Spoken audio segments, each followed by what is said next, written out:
નમસ્કાર વિદ્યાર્થી મિત્રો, ગુડ આફ્ટરનૂન. કેમ છો? મજામાં છો? હું જય સર આપ સર્વ વિદ્યાર્થી મિત્રોનું ગણેશ શાળા પરિવાર વતી હાર્દિક સ્વાગત કરું છું. મિત્રો ધોરણ 11-12 સાયન્સમાં હું તમને મારો નાનકડો એવો ટૂંકો પરિચય આપીને પછી હું મારા સબ્જેક્ટની શરૂઆત કરું. ભાવનગર જ્ઞાનનગરી સાથે છેલ્લા 10 વર્ષથી જોડાયેલો હતો અને ફિઝિક્સ 11-12માં ફિઝિક્સ ભણવાનો ખૂબ સારો અનુભવ, અને એ અનુભવ આ વર્ષે આપની શાળા સાથે આપની સાથે હું મારું નોલેજ શેર કરીશ. તો મિત્રો, ફિઝિક્સમાં 11મા ધોરણમાં આપણે જગદીશ સર છે એ ચેપ્ટર નંબર 3 તમને ભણાવે છે. હું છે એ ચેપ્ટર નંબર 2 થી શરૂઆત કરીશ. Physics chapter number 2. Chapter number 2 નું મિત્રો નામ છે માપન અને એકમ પદ્ધતિ. માપન શું? તો કે કઈક માપણી કરવી. શું કરવી? તો કે અલગ અલગ રાશિઓ, જેમ કે કોઈ અંતર માપવું હોય, માનો કે આ ચોક છે એની લંબાઈ માપવી હોય, ખૂબની ઊંચાઈ માપવી હોય, પહોળાઈ માપવી હોય, ખૂબ મોટું અંતર માપવું હોય, તો એના માટે અંતરના પરિમાણ શું, એની રાશિ શું, તો એ બધી ભૌતિક વિજ્ઞાનની રાશિઓ. કોઈનું દ્રવ્યમાન માપવું હોય, સમય કેટલો થયો એ જાણવું હોય, વિદ્યુત પ્રવાહ માપવો હોય, તાપમાન માપવું હોય, અલગ અલગ બધી વસ્તુ માપવી હોય, વેગ માપવો હોય, પ્રવેગ માપવો હોય, એ બધી ભૌતિક વિજ્ઞાનમાં આવતી રાશિઓ છે કે જેને ભૌતિક રાશિઓ કહેવાય.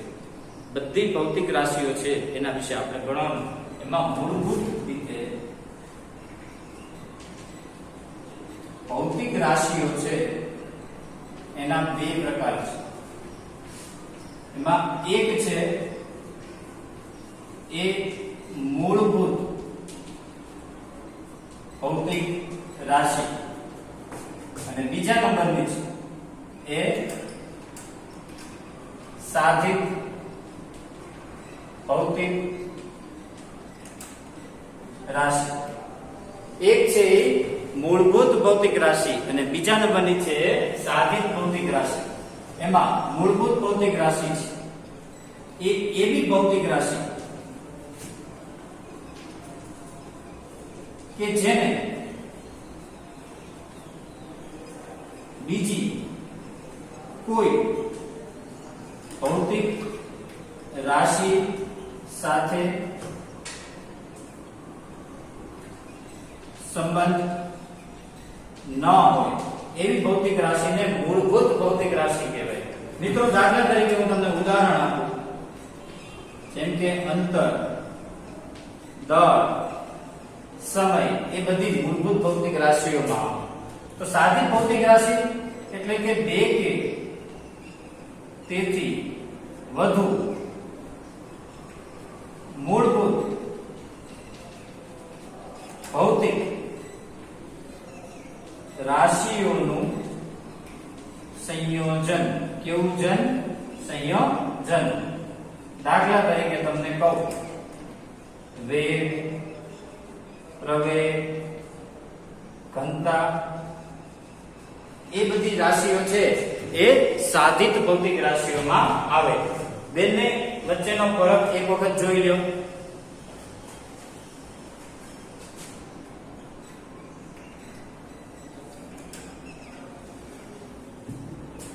જોઈ લીધું મિત્રો? તો હવે મુખ્યત્વે મૂળભૂત ભૌતિક રાશિઓ પેલા ઘણી કોઈ અલગ અલગ રીતે કહેવાતી. પેલા એફપીએસ આવી, જેને કહેવાતી ફૂટ, પાઉન્ડ, સેકન્ડ. અલગ અલગ મૂળભૂત ભૌતિક રાશિઓ અલગ અલગ સ્વરૂપે. પછી એક સીજીએસ આવી, સેન્ટીમીટર, ગ્રામ, સેકન્ડ. પછી એમકેએસ, મીટર, કિલોગ્રામ, સેકન્ડ. પછી વિદ્યુત પ્રવાહની માપણી કરતા કયા? તો કે એમકેએસએ આવી. આ બધું છે છેલ્લે એ એટલે એમ્પિયર. તો આ પૈકી કઈ સ્ટાન્ડર્ડ માનવી મિત્રો? મારે કઈ આ લેવી, આ લેવી, આ લેવી કે આ લેવી? સ્વાભાવિક છે પ્રશ્ન થાય. તો એ માટે મૂળભૂત ભૌતિક રાશિઓ માટે એક સ્ટાન્ડર્ડ નક્કી કરવામાં આવ્યું કે 7 આખા વૈશ્વિક લેવલે એક એવી મૂળભૂત ભૌતિક રાશિઓ સ્વીકારે છે કે આ માટે આ માટે આ એ વૈશ્વિક લેવલે એ ભૌતિક રાશિઓને સ્વીકારવામાં આવી કે જેને એસઆઈ પદ્ધતિ એસઆઈ સિસ્ટમ કહેવામાં આવે કે જેમાં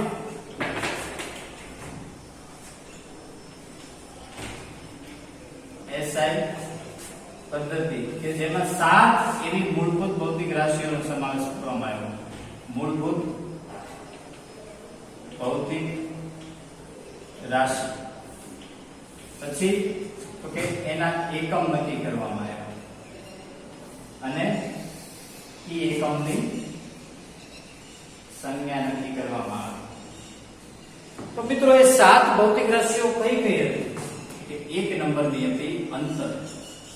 મિત્રો યાદ રાખજો, અંતર એટલે કોઈ પણ હોય એ પછી કોઈની લંબાઈ માપતા હોય, પહોળાઈ માપતા હોય, ઊંચાઈ માપતા હોય, જાડાઈ માપતા હોય, કોઈ ત્રિજ્યા માપતા હોય, બધું જ અંતરના પરિમાણ તરીકે લેવાય. લંબાઈ, પહોળાઈ વગેરે કઈ પણ એ બધું જ અંતરના પરિમાણ તરીકે. બીજી મૂળભૂત ભૌતિક રાશિ તરીકે સમાવેશ કર્યો દળ, ત્રીજાને કર્યો સમય, ચોથો વિદ્યુત પ્રવાહ, પાંચમું થર્મોડાયનેમિક તાપમાન એને કહેવામાં આવે તાપમાન, છઠ્ઠી તો કે જ્યોતિ તીવ્રતા. એને મિત્રો ઇંગ્લિશમાં કહેવાય એને ઇંગ્લિશમાં કહેવાય ઇન્ટેન્સિટી ઓફ લાઇટ. સાતમી છે દ્રવ્યનો જથ્થો. આ 7 એવી મૂળભૂત ભૌતિક રાશિઓનો સમાવેશ કર્યો કે આની બહાર એકેય નહીં જવાનું, આની બહાર એકેય જવાનું નહીં. હવે તો કે અંતરનો એકમ નક્કી કરવામાં આવ્યો મીટર અને એની સંજ્ઞા નક્કી કરવામાં આવી સ્મોલ એમ. યાદ રાખજો મિત્રો, સંજ્ઞામાં ભૂલ ન થાય. એકમ નહીં, દળનો એકમ નક્કી કરવામાં આવ્યો કિલોગ્રામ. એની સંજ્ઞા નક્કી કરવામાં આવી નાનો કે નાનો જી કેજી. સમયનો એકમ નક્કી કરવામાં આવ્યો સેકન્ડ અને એની સંજ્ઞા નક્કી કરવામાં આવી સ્મોલ એસ. વિદ્યુત પ્રવાહનો એકમ નક્કી કરવામાં આવ્યો એમ્પિયર. એની સંજ્ઞા નક્કી કરવામાં આવી કેપિટલ એ. તાપમાનનો એકમ નક્કી કરવામાં આવ્યો કેલ્વિન અને એની સંજ્ઞા વાપરી કેપિટલ કે. જ્યોતિ તીવ્રતાનો એકમ નક્કી કરવામાં આવ્યો કેન્ડેલા. એની સંજ્ઞા નક્કી કરવામાં આવી નાનો સી નાનો ડી અને દ્રવ્યનો જથ્થો મોલ. એની સંજ્ઞા નક્કી કરવામાં આવી સ્મોલ એમ સ્મોલ ઓ સ્મોલ એમ. આ 7 મૂળભૂત ભૌતિક રાશિઓ મિત્રો એક એસઆઈ પદ્ધતિમાં વપરાય. આની બહાર એકે નહીં અને આનાથી ઓછી એકે નહીં. ઓલ ઓવર ધી વર્લ્ડ વૈશ્વિક લેવલે આ 7 એવી મૂળભૂત ભૌતિક રાશિઓ કે જેની આપણે નોંધ લઈ શકીએ, જેને સમાવેશ કરવામાં આવે. તો જોઈ લો સાથે મૂળભૂત ભૌતિક રાશિ. પછી આપણે સાધિત ભૌતિક રાશિ વાત કરીએ. આ 7 મૂળભૂત ભૌતિક રાશિ એનું કંઈક સંયોજન કરશું, ગુણાકાર ભાગાકાર કરી અને કોઈ નવી રાશિ મેળવશું અને આપણને જે રાશિ મળશે એ સાધિત ભૌતિક રાશિ કહેવાશે. બરોબર, એક નજર કરજો.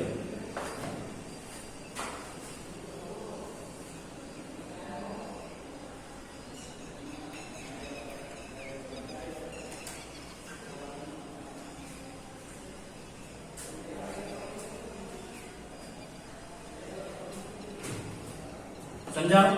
તો આ છે એસઆઈ પદ્ધતિની 7 એવી મૂળભૂત ભૌતિક રાશિઓ છે અને એના એકમની સંજ્ઞા. હવે આપણે જોઈએ સાધિત ભૌતિક રાશિ. એમાં દાખલા તરીકે હું એમ કહું કે માની લો કે વેગ. તો વેગ છે એ સાધિત ભૌતિક રાશિ છે. હવે એનો તમારે એકમ બનાવવો હોય મિત્રો, તો એકમ કઈ રીતે? તો એના માટે તમને ખબર હોવી જોઈએ સૂત્ર.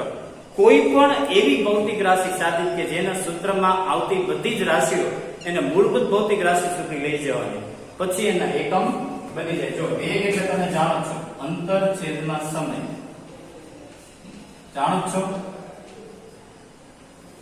હવે તમારા મગજમાં યાદ રાખો કે આ કોઠા ઉપરથી કે અંતર છે એ તો કે એનો એકમ થાય મીટર અને સમય છે એનો એકમ થાય સેકન્ડ.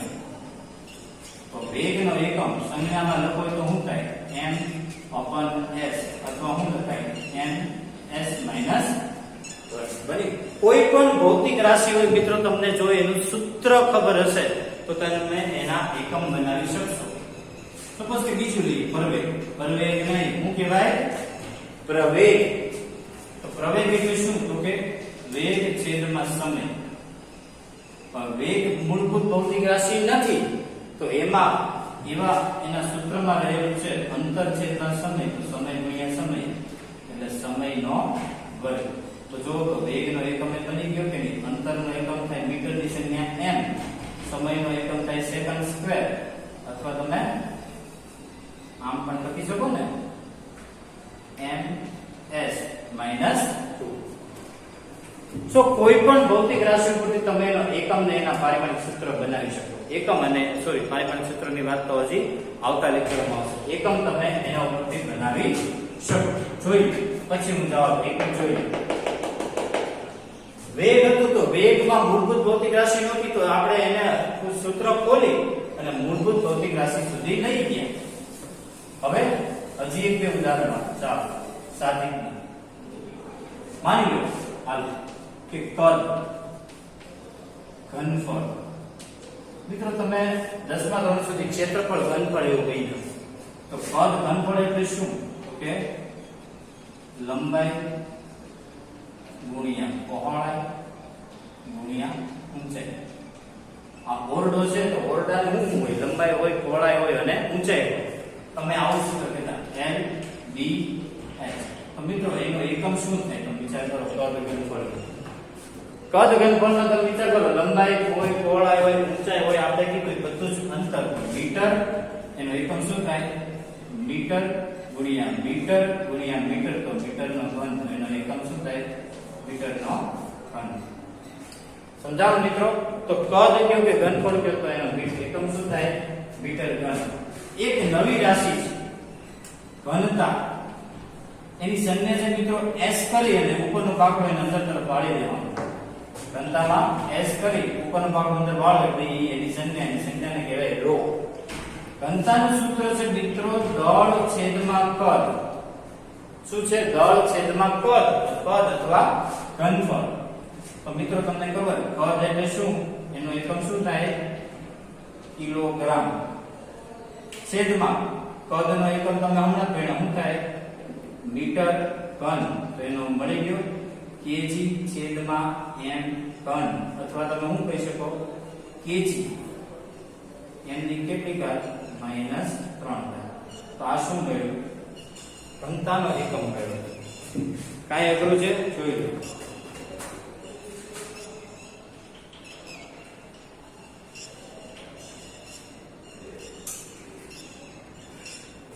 તો મિત્રો કાંઈ અઘરું નથી. સાદિક ભૌતિક રાશિ શું છે? તો કે બે કે તેથી વધુ મૂળભૂત ભૌતિક રાશિઓનું સંયોજન જ છે. તમને સૂત્ર ખબર હોય એટલે તમે એકમ સુધી પહોંચી શકો છો. બરાબર છે? ઓકે. તો આ વાત થઈ એ મૂળભૂત અને સાદિક ભૌતિક રાશિઓની વાત. હવે બે ભૌતિક રાશિઓ એવી છે મિત્રો કે જે ના એકમ વ્યાખ્યાયિત નથી, એટલે કે એકમ રહિત છે. એવી ભૌતિક રાશિઓને પૂરક ભૌતિક રાશિ કહેવાય.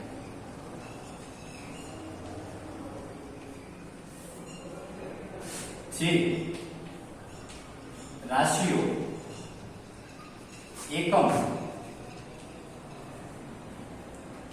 રહિત હોય એવી ભૌતિક રાશિને કેવી કહેવાય? પૂરક ભૌતિક રાશિ કહેવાય. જેના એકમ રહિત છે. એના બે પ્રકાર. એક છે સમતલ કોણ, જેની સંજ્ઞા છે થીટા. તમે ખૂણો કહેતા કે નહીં? અને બીજું છે ઘનકોણ. ઘનકોણ એની સંજ્ઞા છે એ આવી છે. બરોબર? ઘનકોણ આપણે આવતા લેક્ચરમાં જોશું. સમતલ કોણ એટલે શું? વિચાર. થીટા. તમે મિત્રો 10માં ચાપ તમે ઘણી વખત તમે રચના દોરી x અક્ષ ઉપર કોઈ બિંદુ હોય ત્યાંથી કોઈ ચાપ લઈ અને તમે કોઈ રેખાખંડ તમે ઉગમ બિંદુ સુધી દોરતા. એ ઉગમ બિંદુ ત્યાંથી તમે ચાપ દોરતા. આને કહેતા તમે ચાપની લંબાઈ. શું કહેતા? ચાપની લંબાઈ સ્મોલ l. આ શું છે તો કે ત્રિજ્યા સ્મોલ r. અને x અક્ષ સાથે બનાવેલો ખૂણો એને કહેવાય થીટા. થીટા એટલે બીજું કાંઈ નહીં, એને કહેવાય સમતલ કોણ. તો સમતલ કોણ થીટા એનું સૂત્ર છે ચાપની લંબાઈ છેદમાં ત્રિજ્યા. સંજ્ઞામાં લખવું હોય તો થીટા બરોબર આમ પણ લઈ શકે L/r. આ સૂત્ર. હવે તમે વિચાર કરો આના ઉપરથી આનો એકમ તમે વિચાર કરો છો. વિચારો હાલો.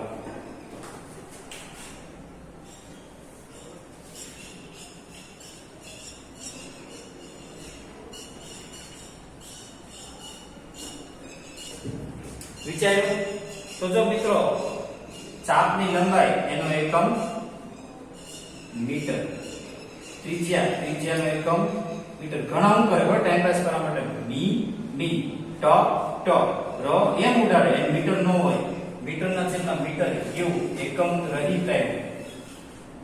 હવે આવી ભૌતિક રાશિઓ કે જેનો એકમ વ્યાખ્યાયિત નથી પણ એને આપણે એકમ બનાવેલા છે, એટલે આવી ભૌતિક રાશિઓનો એકમ એને બનાવવામાં આવ્યો. એનો એકમ છે રેડિયન.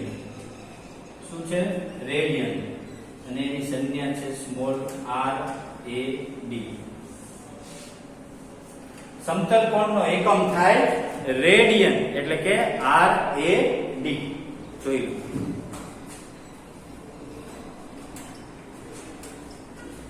સમજાણો મિત્રો? તો આ પૂરક ભૌતિક રાશિમાંની એક છે. આને આપણે આવતા લેખનમાં છે મિત્રો. હવે આના ઉપરથી એક વસ્તુ છે કે જ્યારે માની લો કે કોક તમને પૂછે કે ચાપની લંબાઈ શોધો L, તો એનું સૂત્ર કહું તમને. ત્રિખું, દીખું નહીં, શું થાય? ત્રિખું. ચાપની લંબાઈ શોધવી હોય તો ત્રિજ્યા ગુણ્યા કોણ એટલે શું? બીજું કાંઈ નહીં. કોણ એટલે શું થાય? ખૂણો થાય કે નહીં? તો ત્રિખું આખું નામ શું થાય ખબર? ત્રિજ્યા ગુણ્યા ખૂણો.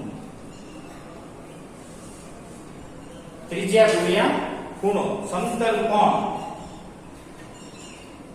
સોરી ચાપની લંબાઈ એટલે ત્રિજ્યા ગુણ્યા ખૂણો. તમે શોર્ટમાં યાદ રાખી શકો ત્રિખું. તો મિત્રો આટલી વસ્તુ આપણે પહેલા લેક્ચરમાં રાખીએ. કેટલી વસ્તુ જોઈજો મિત્રો, ફરીવાર યાદ કરાવો કે મૂળભૂત ભૌતિક રાશિ અને સાધિત ભૌતિક રાશિ વચ્ચેનો ભેદ. એવી રાશિ કે જે એકલી છે, કે જે કોઈ બીજી કોઈ રાશિ સાથે સંબંધ નથી, એને મૂળભૂત ભૌતિક રાશિ કહેવાય. એવી ભૌતિક રાશિઓ કે જે બે કે તેથી વધારે મૂળભૂત ભૌતિક રાશિઓનું સંયોજન હોય એને સાધિત કહેવાય. આપણે વેગ, પ્રવેગ, કદ, ઘનતા વગેરે ઉદાહરણ જોઈએ. એવી ભૌતિક રાશિ કે જેના એકમ રહિત છે, એકમ વ્યાખ્યાયિત નથી, એવાને કેવા કહેવાય? પૂરક ભૌતિક રાશિ. એના આપણે કેવી કહેવાય? પૂરક ભૌતિક રાશિ. એમાં બે સમતલ કોણ, ઘનકોણ. ઘનકોણ આવતા આવશે. સમતલ કોણ એટલે શું? તો કે ચાપની લંબાઈ છે એમાં ત્રિજ્યા. એનો એકમ શું રાખવામાં આવ્યો? રેડિયન.